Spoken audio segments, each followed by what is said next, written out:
everybody. Welcome back to another episode of The Lost Guys. Wait. Actually, no. Sorry. We have a new panelist. We are the Lost People. Lost Broad. That'll be Lost me. X. Welcome, Trish. How are you? We are no longer the Lost Guys. We are the Lost Guys and Girl, or lady. However we want to put it, but we are so excited. I think this is the first time we're having a guest on our show today. Really? So this is really neat.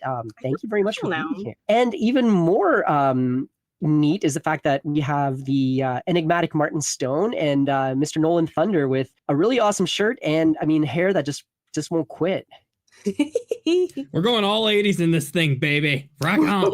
Right. And so I think this is a good clue as to what we're going to be talking about today. And full disclosure, I have no idea where this is going to go. This was the brainchild of Mr. Stone right there with that sort of kind of smirk on his face. And so I'm going to be passing the baton to Martin because we are going to be talking about 80s, about hair, about ripped shirts, lots of pastel colors, synthesizer. I mean, how far do I go with this, Martin? I think you took us where we need to go. I got a question for Nolan. Okay. Nolan, you're the young blood here.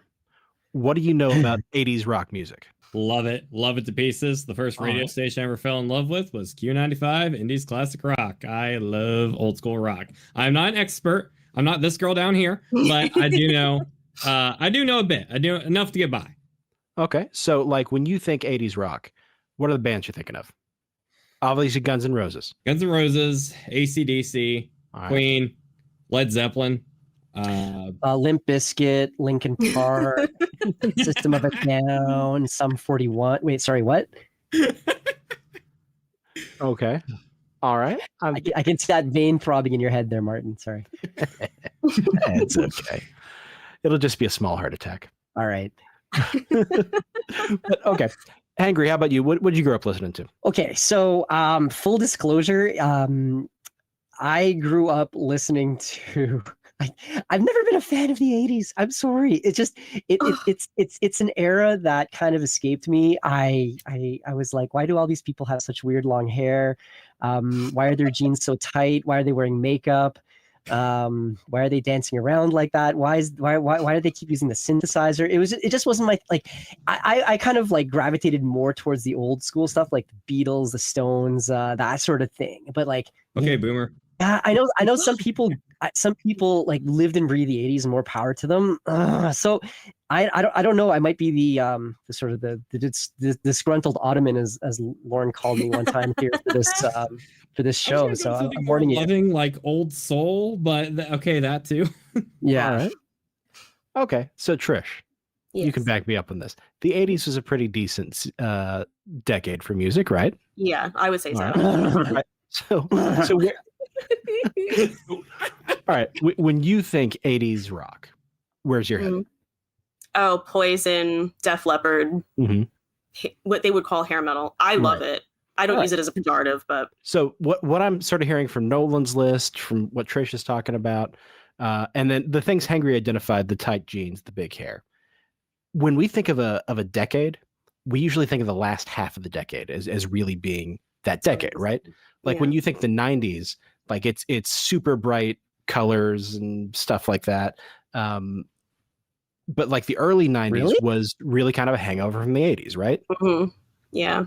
And in the same way, the early 80s was kind of a hangover from the 70s.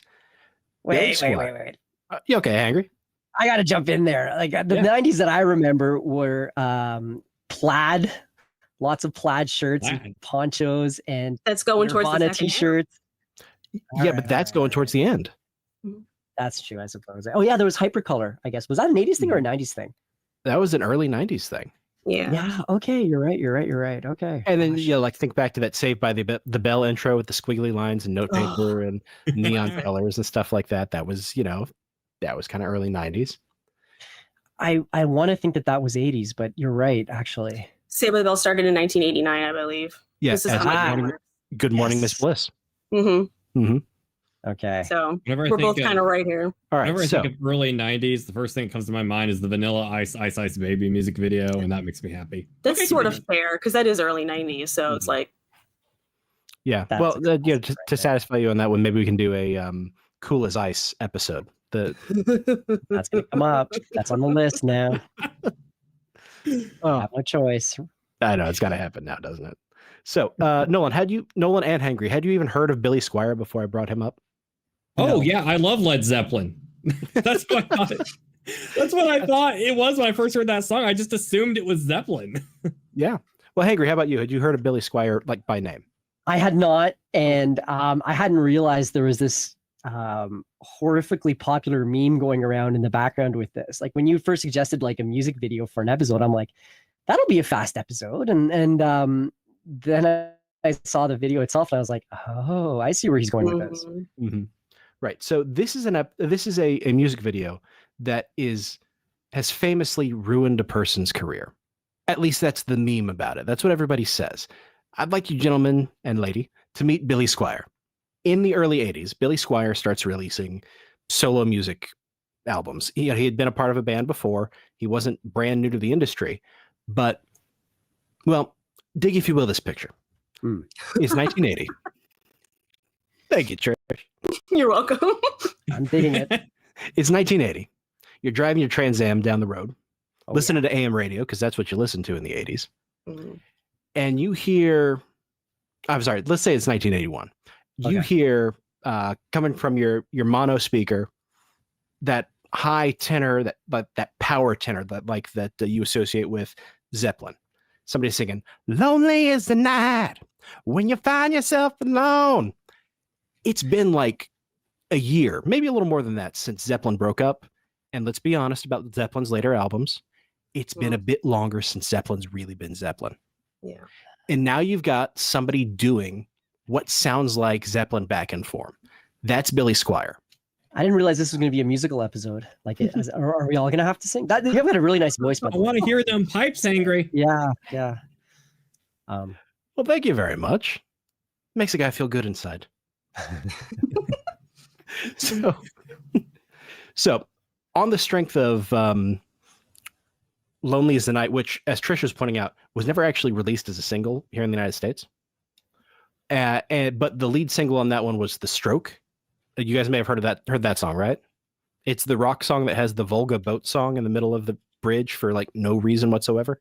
The what? I mean, I'm familiar with the illness. However, Yeah, so Billy Squier is frustrated with the music industry, so he writes this song about getting abused by producers and stuff like that. He calls it The Stroke. oh, But it's got more vulgar undertones to it too, so it works well on AM radio. And that album, what's the name of that album? Billy Don't Say Squier No. one? Yeah, Don't Say can't No. feel my left arm. No? Released in 1981, goes triple platinum. Wow. Platinum in Canada. Oh my gosh. His next That's album, like silver in America. his next album, Emotions in Motion, double platinum in the US, platinum in Canada. Silver. And then we come to Signs of Life. Single platinum in the US, gold in Canada, and that's when he releases as the lead music video on this one, Rock Me Tonight. Now, we've got I think we can show this, and we may have to show it in fits and starts, but we've got a musicless music video that somebody has produced and put on YouTube. While he's throwing this up, remember, this guy was supposed to be like the second coming of Robert Plant. He's a hard rocker. You got these like killer bluesy guitar lines. It really is a lot like Led Zeppelin, kind of mid Led Zeppelin. And then he releases this music video. Already with the sheets. And the world was I know, satiny sheet. Straight away with the sheets. Yeah. I heard originally when he showed up to the set, he was picturing something like super depressing, and then he comes in and he sees the ad for a JCPenney, basically. Yeah. Hey, did anybody else like seeing movies in the 80s and early 90s really expect that everybody Director's Kenny Ortega. I feel like that. Yeah, Kenny Ortega, and I've got a link to his IMDb in here. But did you guys expect that? I really there wish a this lot was more actually cool- him doing that. I know, right? But did you guys expect you'd know a lot more people who lived in like loft apartments? Yeah. Fortunately not. I didn't. Sounds like now it'd be cool to live in. now that you mention it, yeah, there's a lot with loft apartments. All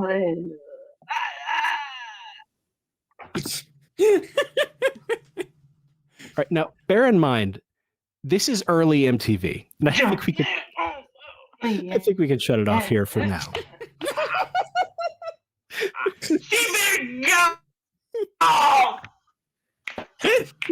Yes.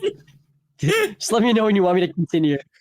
We don't want to hurt the man, because I'm gonna try to build a case later that it's not this video's fault. But yeesh, watching it with you guys, it's gonna be a hard case. Okay. I'm gonna skip ahead to the when he actually gets to the musical instruments, because that was inspired. Yeah. Now, for those of you in the audience who haven't listened to this song, the music is itself a lot more like Foreigner, like that song "Cold as Ice." Trish, can you bang me up on this one? Yeah, no, that's a really good comparison, I think. Yeah, and this entire album is a little bit weaker. Why does it look like they're in a dishwasher? 80s. When I saw this video first, I thought all four of them were Billy Squier. Like, Damn.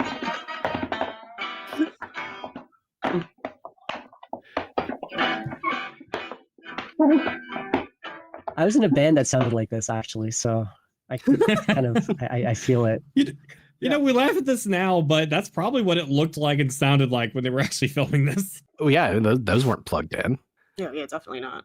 MTV launches in 1981, Right. and we all think, looking back, that music was changed forever. But you got to remember, those music videos were bad.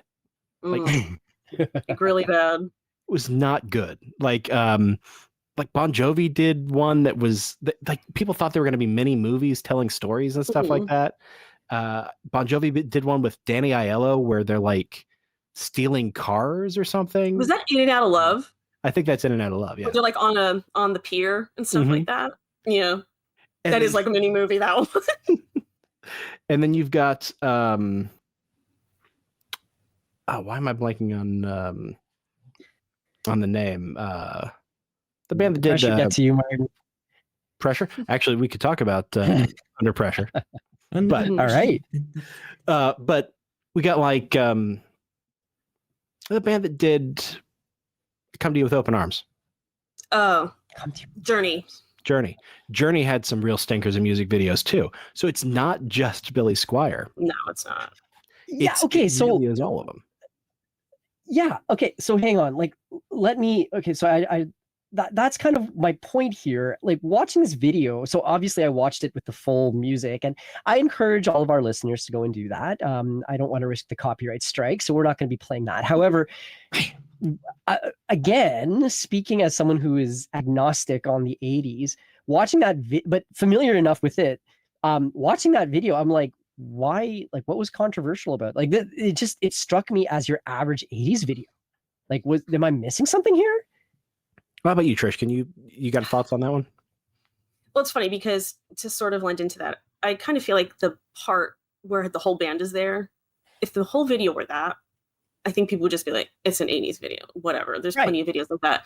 But the parts where he's essentially prancing around and like the freeze frame on him ripping open his tank top, like that was very, I don't know the right way to put it, but it was, I looked at it and I went, I don't know who this is supposed to appeal to, because I don't think straight women were going to like it. I don't know. I won't speak for the gay man persuasion, but I can't see them liking it. And straight guys aren't going to like it. So it's like, I don't know who this was made for, this video. So it was like a disconnect between what his music is and what he had always kind of been and this video. Right. I saw this great comment someone left on the video where it's like, the supermodel isn't available. Billy's like, I'll do it myself. Because usually that's what the girls were doing. They're just lounging around. It kind of reminds me of the music video for girls just want to have fun a bit, just kind of reversed and such. And, you know, I really don't think it's really all that crazy flamboyant. If anything, it just reminds me of, you know, when people are screwing around, you know, singing a song where only your animals can watch you, you know, just kind of chilling around the house, you know, screwing around. But I think it's just, I guess it was the timing of this. I guess it didn't really well reflect how, you know, he's a bit more trying to get more of a masculine image out there. And this, it just doesn't really appeal much to either straight dudes or straight girls. And I don't really know for the gay scene, like Trish was saying, but I don't think it really landed the audience it wanted to connect with. Okay, wait a minute. I'm going to be the ornery table here, and I'm going to put in a counterpoint, which is like, how is it any different than this? That's later. The video, the Billy Squier video is like 83, and that's definitely got to be like 88, something like that. With the hair that big. But it does play into my defense. Go ahead, Nolan. Oh, no, I was going to say, actually, personally, Hangry. Now, that's my theory on why I don't think it landed, and that's probably what happened with it. But I'm actually in complete agreement, because I was watching this and I'm like, it's cheesy. It's the 80s. Like, how is it different than this? I'm used to seeing Twisted Sister for crying out loud. Like, what the heck? Well, you have to. This is where my ridiculous knowledge of all of this is going to come in. You can't really go by Motley Crue, because they were one of the like pioneers. Like, they were weird on the strip when they came out. People weren't doing that. Like, Nikki Sixx was like lighting his boots on fire and all that stuff. And outside of maybe Wasp, people weren't really doing stuff like that. And so it's like, you can't really go by Motley Crue. And then Nolan, you mentioned Twisted Sister. Yes. And that one is kind of, they're sort of almost like, it's like they're the forefathers of stuff to a degree. Like, they were just that pinch too early. So it's like they were successful, but not as successful as what came after them. So they definitely like helped knock that door down, but it wasn't, it's hard to explain. And plus they were more, they were more exaggerated. Trish, I raise you Bon Jovi. Bon Jovi's from New Jersey. Bon Jovi doesn't even enter into this conversation, because they're basically bubblegum pop with a good guitar line. And also that first album is basically just John Bon Jovi. I don't know how many people know that, but he didn't really assemble that band when he was recording. Like, Runaway is basically him. Yeah. As someone who was originally from New York, I can't say Jersey. I got one more here. Runaway. Runaway by Bon Jovi came out, I believe, the same year as this Billy Squier video. No, that's 86. That's 86. I got a lot to say. This is why I got excited when you guys said this. It's 86. They were also sort of hated by other bands on the strip. All right. And so once they became popular, you always have the ones that piggyback on it and go, oh, and here's the key, women liked Poison. Right. They say that all the time. And that's what brought the guys out, because the guys wanted to be with the chicks, and the chicks were all at Poison shows. Can I ask you a question then? Why do you think women liked Poison but didn't get into Billy Squier? Do you think it's just because he walked so they could run? It's a little bit later. And yeah, there's probably a little bit of that in there. I mean, the thing is, like, Poison's very glam, especially that's Wasp. But that's Striper. I'm sorry. I was gonna say, you're gonna throw Striper at us. You can't go by Striper either. It's so funny because the examples of like. Wait a minute. I'm starting to get this whole "but real communism has never been tried" vibe going on here. It's weird. It's like Striper was like hair metal. Christian hair metal. Really loves Jesus hair metal. So you can't, there was going to be no like tearing open a tank top in the name of the Lord. Right. So, all right. I don't know. I mean, Hulk Hogan. So did Hulk Hogan get his bit from Billy Squier? Billy Squier, maybe? Is that where we're going with here? I would love that. Oh, Hulk Hogan would probably say Billy Squier got that idea from him, but Brother, I was on the set of a music video. But I think Billy Squier is like a little too early, and he was a little too straight rock. He was, everything about him was like straight rock and roll. It wasn't wearing a pink tank top, ripping it open, laying on a bed with satin sheets. Like, that was never, like, Poison was always Poison. Do you know what I mean? Okay.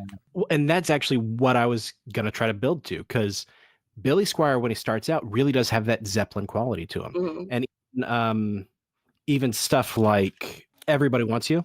Mm-hmm. I mean, maybe not everyone wants you. "My Kind of Lover," a song like "My Kind of." That one always gets in my head. It has a real feel to it, like it's got a John Paul Jones synthesizer track in there, which is kind of late Zeppelin. So Billy Squier initially is dealing from the same deck as classic late 70s hard rock. But towards the end, he's doing stuff that's more like Foreigner. He's experimenting with the doubled up guitar solo stuff, like you're going to hear later with the Scorpions, Rock Me Like a Hurricane. And so Billy Squier, I think, is a bridge between hard rock and arena rock. Yeah, that's a good. All right, well, this time for my silver bullet here, guys. I'm sorry. Uh-oh. See, it's funny because I understand why you're putting up the things you're putting up, but every single one you put up, I'm like, yeah, but so like, it's not real communism. I'm telling you. You're being fair about it. The 80s didn't look like I'm just joshing you guys. Don't worry. Well, I'm just saying. Well, Kiss is an interesting one because they experimented with a lot more musical forms than people think. Like I Was Made for Loving You is a disco song. I love that song. I unabashedly love that song. I don't care. Yeah, no, it's a great song. I'm a fan of it as well. One of the few. I was made for. Oh, okay. They did it when I saw Kiss in concert, and I was so excited. My friend was like, "Why are you freaking out?" I'm like, "I love the song. I don't care that people are like, oh, it's a Kiss disco song. I like it." Also, Kiss gives us one of the early power ballads with Beth. Yeah. Okay. So I'm gonna go out on a limb here and then say that the general consensus is that this video was a bit too he was too avant-garde. He was a bit ahead of his time, much like Michael J. Fox in Back to the Future at the high school dance. However, ultimately though, I want to hear Martin's thesis as to why this video didn't ruin his career. Because when I was looking at the video and at the music list one, I saw some comments along those lines. People saying, I don't actually think that this actually ruined his career and whatnot. So tell Martin, please. All right. I think that if we go back to some of the things I was talking about, like how could this guy who had such big albums just disappear so quickly after a single bad music video? But I'm going to walk you back through it. All right. 1981, Don't Say No. That's triple platinum. Emotions in Motion, double platinum. Wow. Signs of Life, which is this album, single platinum, only gold in Canada. I see where you're going with this. His popularity his popularity was already waning, and a lot of that early hard rock that he was so good at was starting to slip away. You're starting to see the rise of the LA scene instead of, some of the Midwest and New York being the center of rock. Now we're moving over to LA, which is going to give rise to the arena rock that Hangry was putting up for us. So I think that's why Billy Squier lost traction so quickly. He was becoming disconnected from what got him there in the first place as that thing was already ebbing in popularity. So you're saying it sped it up. It sped up the inevitable. It was already happening. You could say I think so. Because do you think go ahead. When he realized, do you think this was his reaction, or I think so. I don't know if he ever sung in a bedroom ever again after this. And I think part of it is just like, it's Billy's. I just would not, if I were of an older age, because I was around in 83, but I was very wee. I think I would have had a hard time looking at this and going, this is the Lonely as the Night guy. Like, I would have definitely been a little bit like, who's this? So I'm sure that was helping speed it up. Yeah, you listen to Lonely as the Night, you listen to really anything from that Don't Say No album. You're not picturing somebody in tight sweatpants and a blousey pink shirt. No, you're not at all. But Nolan, well, so go ahead, Hangry. I was going to say, you might not be picturing him in the, what was it? Did you say that the tight sweatpants and the what? Blousey red shirt or blousey pink shirt. Well, he took care of that now, didn't he, Martin?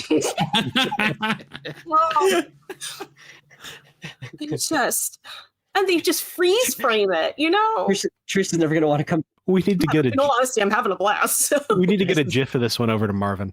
Yeah, I know. This is the real reason you guys watch the membership content, am I right? Yeah, it's when things get a little blue. Plus, he couldn't dance. So everything he was doing was really awkward, and he's probably not wanting to do it on top of everything. So Now, Trish, in 2024 parlance, we say that he's finding his own truth. And if Ray Gunn showed us anything, it's that dance can be anything. Well, if we want to see some really bad dancing from some really classic artists who were not ruined by a music video, Hangry, if you could go back to Dancing in the Streets, the musicless music videos, link number 2. Bowie and Mick Jagger. Bowie and Mick Jagger. Oh, I love this one. While Hangry's bringing that up, I want to give a little context to this one. They wanted to do a duet together over satellite. And then at the very last minute, somebody said, well, yeah, but what about the lag time? Nobody thought that it wouldn't work out because nobody had attempted it before. So at the very last minute, Bowie and Jagger are going to do a duet of Dancing in the Street, but they're going to film it. And that's where we begin here, ladies and gentlemen. Okay.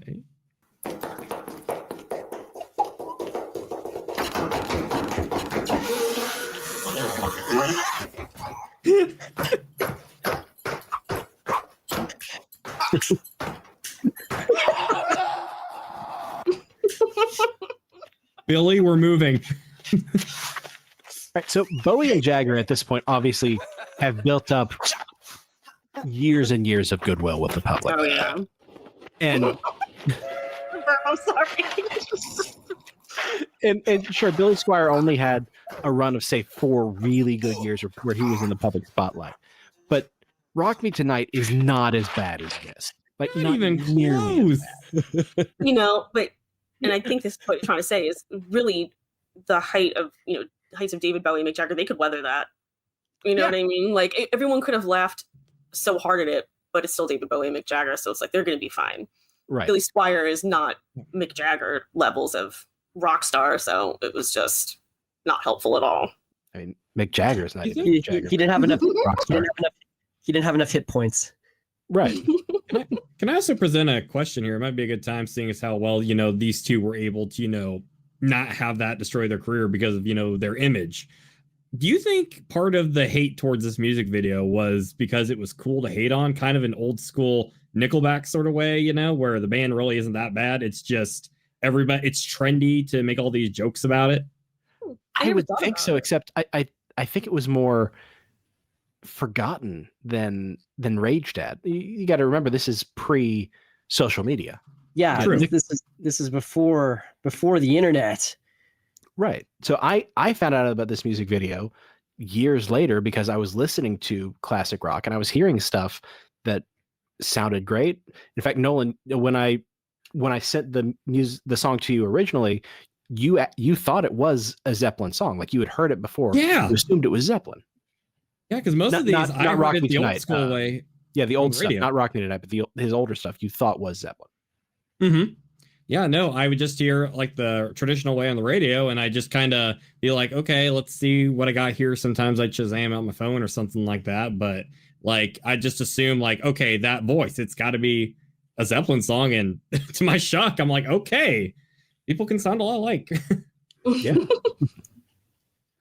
But I think it kind of disappeared. Obviously, Billy Squier himself didn't disappear, else this would be like a Crime and Punishment episode that Trish could do. Well, where is Billy Squier? Yeah, like what happened to him actually? So he released several more videos, or not video. He released several albums. I think he'd even released a Christmas album like in 84, 85, something like that. Thank you for bringing that up. I almost forgot. Christmas is the Time to Say I Love You is one of my favorite Christmas songs, full stop. Even more than The Boss? I don't like Bruce Springsteen at all. Neither did I. I think So, Oh my god! I think his version of Santa Claus is Coming to Town is true. it's. Are you guys actually American or what? It's a crime against Christmas. Listen, Oh Listen. boy. the people who love Bruce Springsteen are mainly in New Jersey. Oh, There's other people that like him, but if you go to Jersey, about Jersey, well, John Bon Jovi does seem to think that he's like mini Bruce Springsteen sometimes, so Okay. it's kind of appropriate. yeah, I can see that actually. I was going to make a Leonard Skinner comparison with their massive fan base in Jacksonville, Florida, Mhm. but Leonard Skinner is beloved across the fruited plains. Yeah. Alrighty, people is- just love Leonard Skinner. Yeah. Although I wonder how many people think they're from Alabama because of the song. Yeah. You know, it's just one of those things that once you find it out, you're like, thank you very much. Florida? Like, it's really apologies to all of our Alabamian listeners. Alabamians. That's like Alabamans. Alabamans. There we that's go. like a it's not an insult. It's not an insult. It's just I'm sure people are like, Florida. They're from Florida after that song. This just sounds like a BuzzFeed headline. It's like, secretly, did you know the band actually hated Alabama? Well, that was yeah, I mean, gosh, like I want to sort of jump back here though really quickly and talk about the director of this video, Mr. Kenny Ortega. Now, Martin, you had sent me the IMDb for this can I call him a character? Yeah. Tell us why this is important. Well, I don't know how important it is, but it is interesting that Mr. Ortega is known for choreography and music videos, but he's also worked on a series of films for Disney. He was the director of High School Musical 1, 2, and 3. That's kind of what he's known for these days. But he has insisted that this is the music video that Billy Squier wanted. Like, yeah. And Billy Squier's like, no, this was changed on me at the last second. Yeah. Yeah. Yeah. My understanding is Billy Squier shows up to the set and he's like, I don't know about this. This is it's a little too neon. I not what I wanted. And everybody's like, no, it's fine. It's very, very now. Very good. Let's just do this. But this is Kenny Ortega, director of the music video and the High School Musical franchise. I believe he's also done some stuff with The Descendants, and he's done a lot of other music videos too. He's choreography and stuff like that. And I don't want to mock or belittle anybody's career because, and we don't do that here. Right. You know, people have different tastes. Mm-hmm. There are a lot of journeyman detectives, journeyman directors out there who just do what comes along, work to fit the bill, or pay the bills. And that's perfectly fine to build a career that way. That's great and honorable. But it's just funny that, the guy who did Rock Me Tonight ended up working with Zac Efron. Ah, that's where you're going with this. We're all in this together. I don't know, Trish, you looks like you got something to say. Well, it's because, as I'm thinking about it, and Nolan said, like, who do you believe? And just for no real reason, I've always just kind of believed Billy Squier. I think it's because I'm like, why would he ever want to do this? This doesn't seem like anything related to him in any way. So I think it would have been a head scratcher. Mm-hmm. But then it's also kind of like, when you think about High School Musical, I'm not saying obviously they're not the same exact thing, but I feel like it's far more likely that the person who made Rock Me Tonight directed it went on to High School Musical. Like, do you know what I mean? Like, I feel like that is a path that makes way more sense if that was his idea and then he did things like High School Musical. It's not as big of a disconnect to me. So I don't know. So full disclosure, I've never seen High School Musical. I'm just curious how many ripped shirts were in that movie or that I've never seen them either, so I can't tell you. Right. Maybe we have there being any. It was maybe we have some viewers movie. What's that, Nolan? I don't remember there being it was back before Disney was okay with that stuff in their movies. I see. It could be that we have some viewers who have watched these with daughters or cousins or whatever. And if anybody could tell us what they think of High School Musical, I would love to hear it, how it relates to Billy Squier. Yes. Or you were like me, you were a straight male who also watched it because you were young and you had the Disney Channel. So confessions in the comments, everybody. Yep. It's nothing to be ashamed of. This is a judgment-free zone here. We're like Planet Fitness. We'll only mock you a little bit, that's all. we all watched strange things when we were young. I loved the Gummy Bears. Here and there. I enjoyed that too. I know, I'm singing. I'll confess to that as well. I also loved a Canadian show called The Raccoons. Yes, the Raccoons were awesome. You know what? We should actually do another Lost Guys or Lost Peoples, rather, on the Raccoons. I would be like, I've heard of it. All right. Lost Squad. Well, at any rate, so I mean, ultimately, like, what's the consensus here? Is everyone pretty much in agreement that this video, in fact, did not tank Billy Squier's career, or is that just sort of wishful thinking? Is it hindsight is 2020? Like, what do we got here, Trish? I think it's a little column A and column B.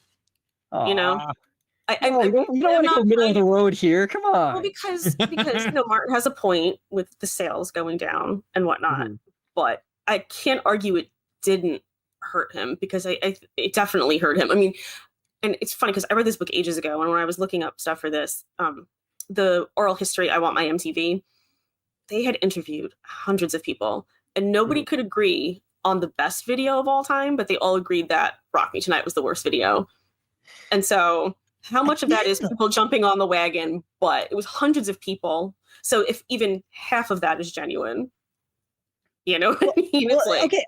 Again, though, like I think Nolan, kind of hit a point here, a really great point about, is this like a Nickelback phenomenon? Because I am gonna put it out right there. I don't mind Nickelback. I know Canadians are all supposed to hate them. I'm not a music snob. I think they've gotten a bum rap, but the question is, like, you're right. Maybe this was just simply a case of people jumping on the bandwagon, because again, watching this video with the music, I mean, without the music, it's ridiculous, but with the music, if you had told me that this was some sort of controversial video of the 80s, which was considered like a career ruining,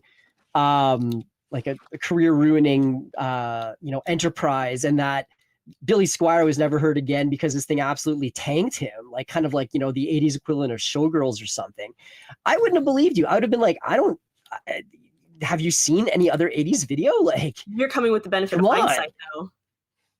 You're coming with the benefit of hindsight. You know everything that came afterwards, even just in that decade. And in 1983, people were like, they had no idea that in like 3 years, Poison was going to be running around with this would happen. Pink lipstick. Yeah. Okay. Right. And Poison's fan base was entirely different. Yep. Poison, I would even say Motley Crue, those are different fan bases than Billy Squier had going into this music video. Okay. He was much more like that late 70s classic rock of like you were saying, Foreigner. He was starting to be like dad rock at that time. Yeah. Like dads who are hardcore into early 70s rock were like, Billy Squier was the last hurrah of their music. Yeah. Oh, okay. All right, that makes sense. I can buy make that. a bit of a counter, though, and feel free for all of you to correct me if I'm wrong here, because you probably would know a bit better on when MTV truly, got big and caught on. Did enough people, like a substantial amount of people, actually see this video? Or do you think more people actually heard it on the radio? And maybe another reason why it could have been overblown was compared to some other music videos, did that many people actually see this? That's a good question. How prolific was MTV at the time of this video? I mean, I know in the beginning it was practically nowhere, but by 83, I think it might have been starting to become a little bit more commonplace, because between 81 and 82, the I Want My MTV thing, I think it started to work. And so I think more places were picking it up. It might not have been across the country. I can't say. I'm not sure, but I'm sure it was a sizable amount of people if it wasn't the whole country. And even if it wasn't just MTV, a lot of people forget that there were like Saturday night music video shows and things. On television proper. Yeah. Yeah. So forget about that. Yeah. So music videos really were pushing into the mainstream. Springsteen, unfortunately, was huge at the time, and even he did a music video with Dancing in the Dark, where you can see him with Courtney Cox. Not to stomp all over you, I'm sorry. No, you go right ahead. This is how my brain works. But yeah, we were seeing a lot of music videos in the early 80s. And it was launching. There were like panels at like media panels with people discussing what is going to be the future of music. Like, can ugly people have successful careers? Yeah, no, video killed the radio star. Oh, dear. I mean, it's pretty true though. If you look at bands from the 70s, and then as you progress towards the back half of the 80s, it's definitely a different look. Even just styling, it's more visual, it's more intricate than just guys with big hair, maybe 70s beards going out and playing. Maybe the peak of that is Milli Vanilli, with where it was all style over substance. Poor Milli Vanilli. Milli I don't Vanilli. think anyone would have done that, by the way.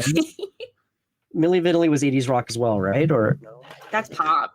Yeah, that's pop. Sure, that's pop. Euro pop. I'm just. What year was that? I don't know, but we should do a video on that sometime too, and I can give my spirited defense of why Milli Vanilli should never have given back their Grammys.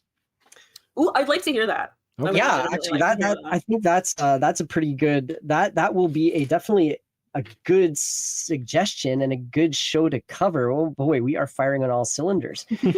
But on that note, speaking of firing on all cylinders, I think I'm haired out at the moment. So guys, any final words on Billy Squier?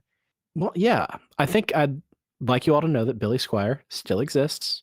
He still puts stuff out every once in a while, and you can actually find him in Central Park every now and again because he participates in the gardening collective in Central Park. He actually goes out and really does work in the park, tending gardens and trees and things like that. That's so sweet. I know. You know that?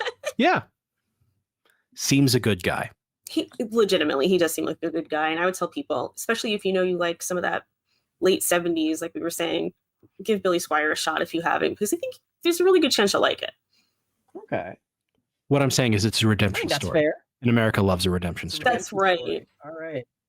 So we brought Billy Squier back. What are we going to do with him? Honestly, I'm probably going to go listen to Lonely as the Night. Okay. I'm going to, we keep saying I want my MTV. I'm going to listen to all 8 minutes of Money for Nothing now. Oh, God, I can't make it through that song. And I don't even dislike it, but I can't make it all the way through it. I'm usually like Shame. How about you, Hangry? Sorry. Well, I think I might, I think I might start working on a musicless acolyte video, perhaps. That might just be slightly less traumatic than watching this video again. But it just kind of reinforces my notion that perhaps it's best that I don't delve into the 80s too deeply, as I have not done for a while.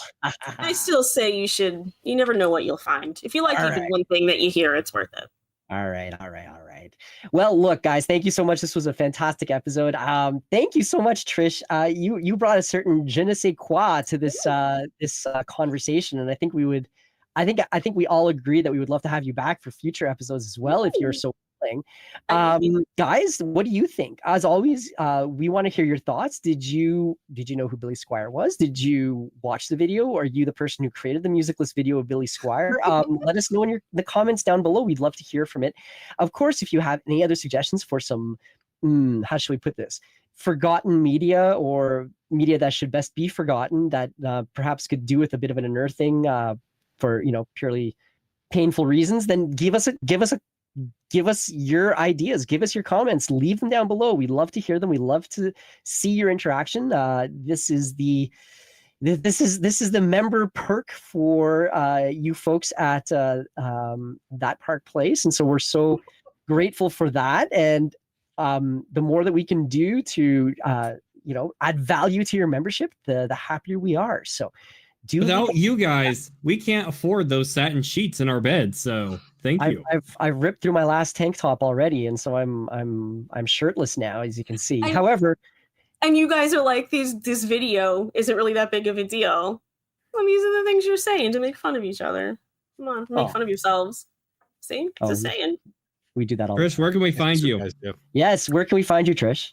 As I point to the little graphic, Toontown TV live stream every Thursday at 8 p.m. Eastern time. Yes.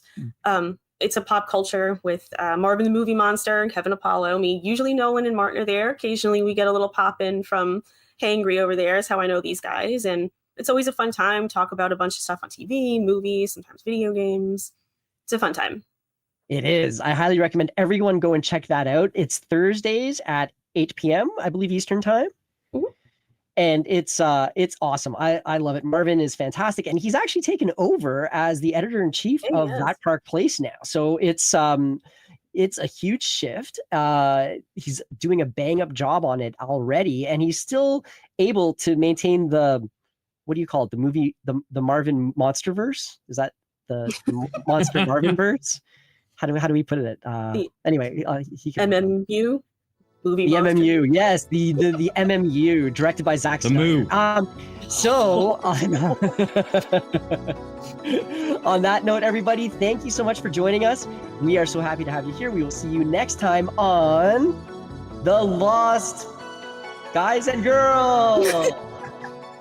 We hope you enjoyed this presentation of The Lost Guys here on That Pod Place. be sure to subscribe for more content like it. And you can become a member at That Park Place here on YouTube to see more of the Lost Guys every Friday as soon as the guys record an episode.